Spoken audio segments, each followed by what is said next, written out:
Qu'on a chanté tout à l'heure, juste à l'instant, là, Emmanuel, Dieu avec nous. Et c'est de lui qu'on va parler ce matin.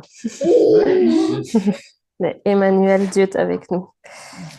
De Jésus, le Sauveur, le Messie, celui qui est oint, celui qui a été choisi par Dieu, celui qui s'est fait homme pour vivre avec, non pas nous, mais avec les hommes, qui a vu tout ce qu'on pouvait traverser, qui a ressenti les mêmes choses qu'on peut ressentir, et qui est mort à la croix pour nos péchés à chacun d'entre nous, par contre, et qui ensuite est ressuscité le troisième jour. Parce qu'il a déjà pris nos péchés pour que maintenant on puisse avoir la vie éternelle en lui. Et pour l'instant, il est auprès du Père. Ce qu'on va découvrir ou redécouvrir ce matin, c'est que ce Jésus, ce Emmanuel, il est appelé à revenir pour régner. Et que on veut attendre cette promesse. Il en a déjà tenu tellement des promesses que là, c'est celle-là qu'on attend. C'est celle-là qu'on a chanté aussi. Je tiendrai jusqu'à ton retour. On sait que c'est le but, que c'est sa promesse, et qu'il revienne pour régner, pour rétablir toute chose. Et, euh, et en fait, je voudrais qu'on puisse prendre le temps ce matin de voir que oui, certes, nous, chrétiens, nous sommes sous la nouvelle alliance. Donc, on a tous les évangiles, tout le Nouveau Testament qui nous montrent et qui nous révèlent à quel point Jésus est le Messie. Je voudrais qu'on fasse les liens entre l'Ancien Testament, le Nouveau Testament, et qu'on voit comment ceux qui sont encore sous l'Ancienne Alliance, les Juifs, le peuple d'Israël, comment eux ont déjà tous les indices pour trouver le vrai Messie, pour trouver le vrai Jésus. Et qu'on fasse le lien, qu'on sache, comme on l'a chanté, que Dieu est le même hier, aujourd'hui et demain, qu'il ne change pas. Et que son plan, il était déjà là avant qu'il y ait le Nouveau Testament, qu'il était déjà là avant que Jésus ne vienne sur terre. Et voilà, qu'on puisse voir juste la plénitude de Dieu ce matin dans son plan parfait. Je vous invite à prendre Psaume 118.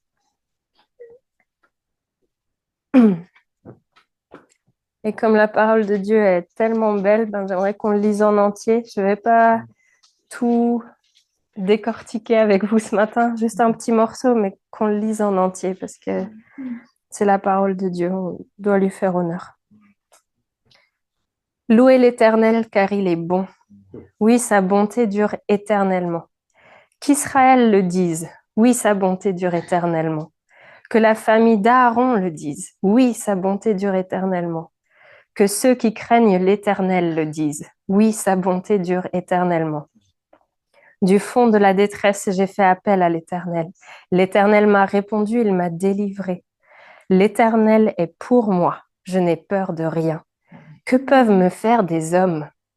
L'Éternel est mon secours et je regarde mes ennemis en face. Mieux vaut chercher un refuge en l'Éternel que de mettre votre confiance dans l'homme. Mieux vaut chercher un refuge en l'Éternel que de mettre votre confiance dans les grands. Toutes les nations m'entouraient, et au nom de l'Éternel, je les taille en pièces. Elles m'entouraient, m'encerclaient. Au nom de l'Éternel, je les taille en pièces. Elles m'entouraient comme des abeilles. Elles s'éteignent comme un feu de ronce. Au nom de l'Éternel, je les taille en pièces. Tu me bousculais pour me faire tomber, mais l'Éternel m'a secouru. L'Éternel est ma force et le sujet de mes louanges. C'est lui qui m'a sauvé. Des cris de triomphe et de délivrance s'élèvent dans les tentes des justes. La main droite de l'Éternel agit avec puissance. La main droite de l'Éternel est élevée. La main droite de l'Éternel agit avec puissance. Je ne mourrai pas, je vivrai et je raconterai ce que l'Éternel a fait. L'Éternel m'a corrigé, mais il ne m'a pas livré à la mort. Ouvrez-moi les portes de la justice. J'entrerai et je louerai l'Éternel. Voici la porte de l'Éternel. C'est par elle que les justes entrent. Je te loue parce que tu m'as répondu, parce que tu m'as sauvé. La pierre qu'ont rejetée ceux qui construisaient est devenue la pierre angulaire. C'est l'œuvre de l'Éternel et c'est un prodige à nos yeux. Voici le jour que l'Éternel a fait. qu'il soit pour nous un sujet d'allégresse et de joie. Éternel, accorde donc le salut. Éternel, donne le succès. Béni soit celui qui vient au nom de l'Éternel. Nous vous bénissons de la maison de l'Éternel. L'Éternel est Dieu et il nous éclaire. Attachez la victime de la fête avec des liens aux cornes de l'autel.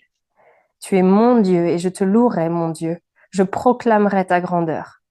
Oui, louez l'Éternel car il est bon. Oui, sa bonté dure éternellement.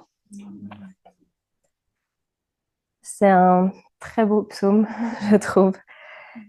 Et j'aime bien le début où il dit qu'Israël le dise, que la famille d'Aaron le dise, que ceux qui craignent l'Éternel le disent. Oui, sa bonté dure éternellement. Je trouve ça très beau et ce refrain qui est pris à la fin. Mais c'est pas de cette partie-là que je vais vous parler, moi, ce matin. Je voudrais vous parler à partir du verset 20 jusqu'au verset 26. Peut-être que vous avez vu les indices, comme je vous disais, qui sont dans cette parole, qui nous montrent déjà le Messie, qui nous montre le Sauveur qui doit arriver. Parce qu'on a justement déjà tellement d'indices qui nous sont confiés à la suite de nos pages de la parole de Dieu.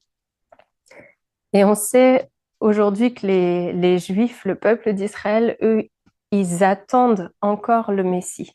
Ils croient en ses promesses, mais pour eux, pour l'instant, le Messie n'est pas encore arrivé.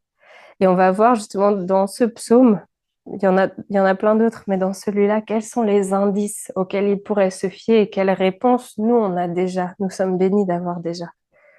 Tout premier se trouve dans le verset 20. Est-ce que vous savez quel est l'indice? La porte, bah oui. La porte, exactement. Jésus nous le dit dans Jean 10. Je suis la porte. Il le dit dans ce passage où il compare ce troupeau de brebis, des loups qui viennent attaquer le troupeau, et il dit, je suis la porte par laquelle passent les brebis. Je suis celui qui met les autres à l'abri. Je suis celui qui met les brebis à l'écart des méchants. Je suis la porte. Il nous le dit. Nous, on le sait. On a la bénédiction de le savoir. Mais c'est tellement beau de voir que eux pourraient le savoir. Il dit aussi que Jésus lui-même dit, je suis le chemin, la vérité et la vie. Il est le chemin qui lie à cette porte, qui mène à la vie éternelle. Il est tout en fait. Il nous promet ça, il dit qu'il est le chemin, que si on le suit, si on le garde lui comme direction de notre vie, on va arriver à cette porte où il nous met à l'abri comme des brebis. Et derrière cette porte, il y a le salut, il y a la vie éternelle. Il nous dit un petit peu plus loin, au verset 22, qu'il est la pierre angulaire, ce Messie qu'ils attendent. Et nous, on sait aussi, Jésus y a fait référence, les évangiles y font référence, que cette pierre angulaire, cette pierre dans un bâtiment qui fait tout tenir ensemble, en fait, c'est Jésus. Et ceux qui construisaient, ceux qui essayaient d'établir l'Église, ceux qui essayaient d'établir les synagogues, ceux qui essayaient d'établir le peuple de Dieu, ils ont voulu construire quelque chose d'humain sans mettre le plan de Dieu dedans, sans mettre le Messie dedans. Ils ont voulu construire quelque chose en rejetant l'élément essentiel du plan de Dieu. Et là aussi, on sait que c'est le Messie, on sait que c'est Jésus.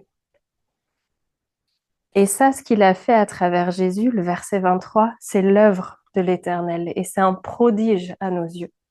C'est un prodige que l'Éternel, celui qui a tout créé, celui qui a tout imaginé, celui qui donne la vie, celui qui souffle la vie, celui qui bénit ce peuple, qui peut renverser une armée entière d'ennemis, c'est ce Dieu-là qui a créé le Messie, entre guillemets, qui l'a fait venir sur terre. Et c'est un prodige à nos yeux, ce qu'il a fait, l'Éternel. C'est un prodige que son fils puisse être présent sur terre parmi des hommes. C'est un prodige que cet homme innocent, sans tache, soit mort à la croix pour chacun d'entre nous. C'est un prodige à nos yeux qu'il soit ressuscité. C'est un prodige à nos yeux que grâce à lui, grâce au Messie, on puisse avoir accès au salut, puisse avoir accès à la vie éternelle. Et donc voici ce jour que l'Éternel a fait, qu'il soit un sujet d'allégresse et de joie. Et on voit ensuite le verset 25. Éternel, accorde donc le salut. Si je paraphrase, envoie celui qui sauve, envoie le Messie.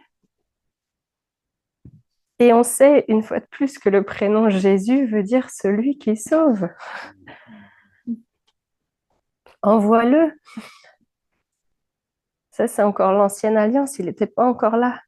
Éternel, donne le succès, mais dans ce sens-là, donne le succès pour le salut. Pas le succès de l'argent, pas le succès du monde, de la réputation, d'une reconnaissance, mais donne-nous le succès pour reconnaître ce Messie, pour que tu nous accordes ce salut. Et là, au verset 26, vient quelque chose de très beau. Béni soit celui qui vient au nom de l'Éternel. Nous vous bénissons de la maison de l'Éternel. Le peuple juif sait très bien qu'il y a quelqu'un qui doit venir au nom de l'Éternel, que c'est pas juste en l'Éternel qu'ils vont trouver leur salut. Ils savent que quelqu'un doit venir et qu'ils doivent bénir celui qui vient au nom de l'Éternel. Ils savent qu'il y a un Messie. Nous, on le connaît et on peut le louer déjà. Mais c'est tellement important que les yeux de ce peuple s'ouvrent parce que là, dans cette phrase-là, il y a vraiment une promesse et une prophétie aussi. Et c'est ça que je voudrais qu'on aille voir ensemble. Maintenant, dans les évangiles, on va aller voir dans Matthieu 21.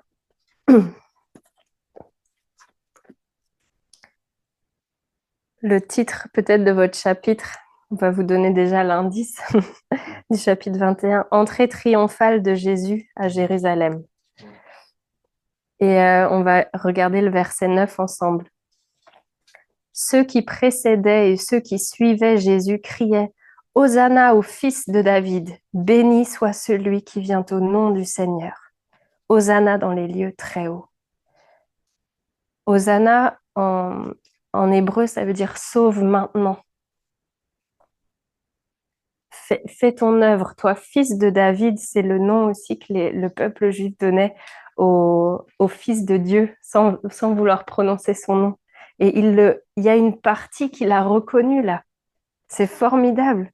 Hosanna au Fils de Dieu. Sauve maintenant, toi, Fils de Dieu. Béni soit celui qui vient au nom du Seigneur. On te reconnaît, on se rappelle de ce psaume qu'on lit régulièrement dans la synagogue. On se rappelle qu'il y a cette porte par laquelle les justes peuvent entrer. On se rappelle que tu es la pierre angulaire qu'on a rejetée pendant tellement longtemps. On se rappelle que c'est un prodige à nos yeux que tu sois là, qu'on puisse te voir. Toi, fils de David. Donc oui, on pose des palmes par terre, on pose nos vêtements par terre parce qu'on veut t'accueillir comme un roi. On sait, on te reconnaît, on sait qui tu es. Et béni soit celui qui vient au nom de l'Éternel, parce qu'on sait pourquoi tu viens. On sait que tu viens pour sauver. Et ça, c'est tellement beau. Et quand on lit un petit peu les phrases d'avant, les phrases d'après, dans certains évangiles, pour le coup, je ne sais plus lequel, mais c'est écrit que Jésus est très ému. Et il pleure sur la ville de Jérusalem. C'est vraiment un moment intense pour lui et je pense peut-être que cette déclaration en fait partie aussi. Le peuple déclare qui il est. Mais regardons maintenant à Matthieu 23.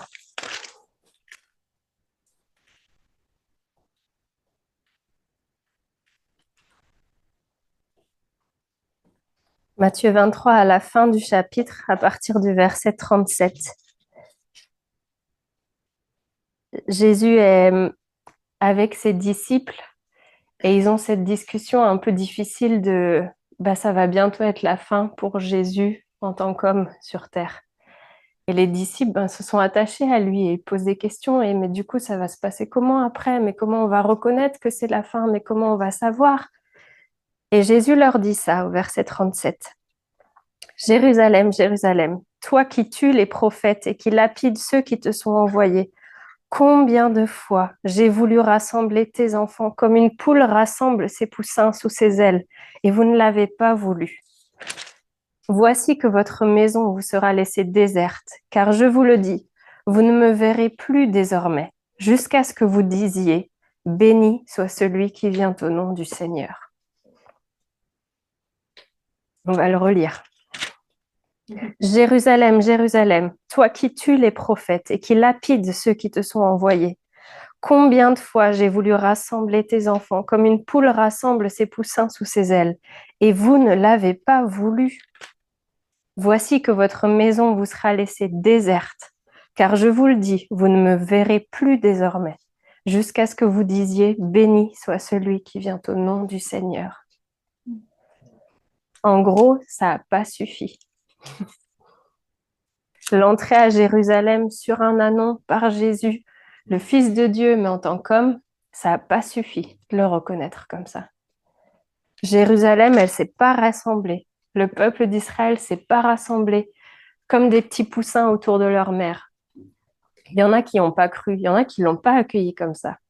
On sait pourquoi. Il a été crucifié alors qu'il était innocent. Dans les mots d'aujourd'hui, Jésus a subi la peine de mort alors qu'il n'avait rien fait. Parfois, on a du mal à imaginer pourquoi clouer sur une croix. Mais en gros, c'est ça, c'était la peine de mort de l'époque. À côté de lui, il y avait 2 brigands qui l'avaient mérité, entre guillemets, cette peine de mort. Il y en a un des 2 qui s'en repent d'ailleurs, qui reconnaît qu'il a eu des voies qui n'étaient pas bonnes. Mais Jésus était là pour une peine de mort alors qu'il ne méritait pas ça. Et en fait, Jésus, là, il annonce que cette phrase, elle doit être reprononcée.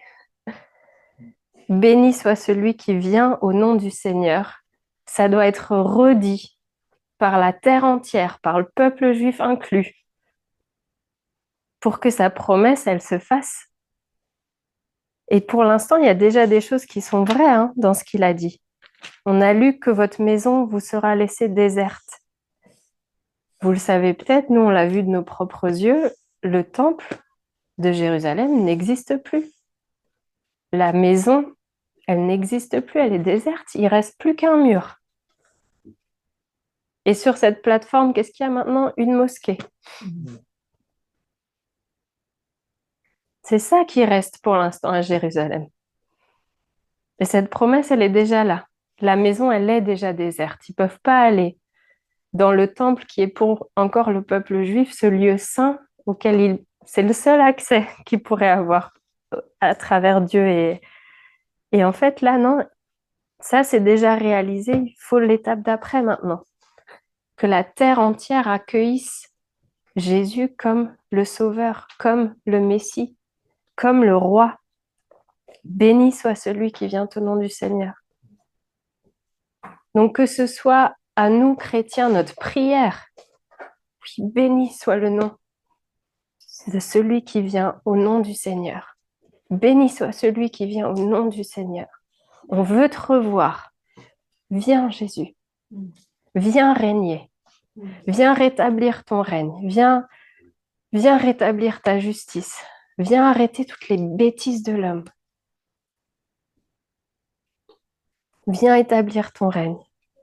Que ce soit notre prière et que ce soit notre prière justement pour le peuple juif qui a tellement à cœur d'attendre son Messie, mais juste que Dieu puisse leur faire cette faveur d'ouvrir leurs yeux, d'ouvrir leur cœur et qu'ils le reconnaissent, que tous les indices qu'ils ont dans la parole, qu'ils le reconnaissent.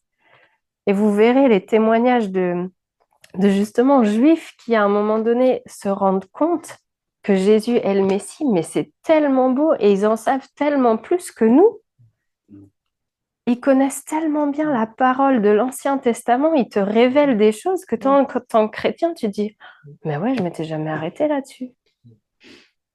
Et c'est impressionnant, ils ont tous les indices, mais leurs yeux sont voilés d'une certaine part. Et prions parce que c'est une clé pour que Jésus revienne. Prions pour ce peuple et qu'il puisse ouvrir les yeux, que justement dans ces temps qui sont encore beaucoup plus difficiles qu'il y a 2 semaines, qu'ils puissent avoir cette révélation-là. Et ça m'a beaucoup touchée, oui, c'est quand même le bon mot, que là, ce qui s'est passé, les attentats, ils ont commencé le 7 octobre en Israël. Il faut savoir que la semaine juste avant, c'était une semaine de fête pour ce peuple-là. C'était la fête des tabernacles, ce qu'on appelle la fête de Sukkot. Et pendant cette fête-là, euh, traditionnellement, ils lisent les psaumes 113, 114, 115, 116, 117 et 118. Ils ont lu le psaume qu'on vient de lire ensemble, avec tous ces indices dedans. Juste avant, avant cette atrocité sans nom. Et prions vraiment que Dieu puisse leur faire la faveur d'ouvrir leurs yeux et qu'ils puissent comprendre ce qu'ils ont peut-être lu de manière traditionnelle, comme ils le font tous les ans, que cette année, ça puisse prendre une ampleur toute nouvelle. Et qu'il puisse être ce peuple qui soit là et qui dise béni celui qui vient au nom du Seigneur. Et qu'ainsi la terre entière puisse se réjouir de voir le Messie revenir. Donc je voudrais vraiment nous encourager à nous sentir unis avec ce peuple parce que je ne vais pas vous relire les passages, mais parce qu'on a été greffés à cette famille. Et que mine de rien, on est la même famille. Nous, on est les adoptés de l'histoire. Ne nous mettons pas trop en avant. Les Juifs sont le peuple de Dieu et nous sommes les adoptés. Et prions pour eux qui sont la cible de tellement de persécutions. Prions pour garder notre cœur pur parce qu'on sait que les médias vont essayer de tout détourner pour qu'on soit du côté de l'ennemi, qu'on ait de l'empathie pour l'ennemi, alors que c'est le peuple de Dieu qu'on doit choisir. Et donc, je voudrais vraiment nous encourager à ce que là, tout à l'heure, on puisse passer un temps dans la prière pour ça, pour que les Juifs puissent ouvrir leurs yeux sur le Messie, qui puissent être ceux qui accueillent le Messie à revenir. Et après ce temps de prière, je voudrais vous montrer une petite vidéo pour prier pour un autre sujet pour ce peuple-là aussi, d'une manière très maintenant très concrète.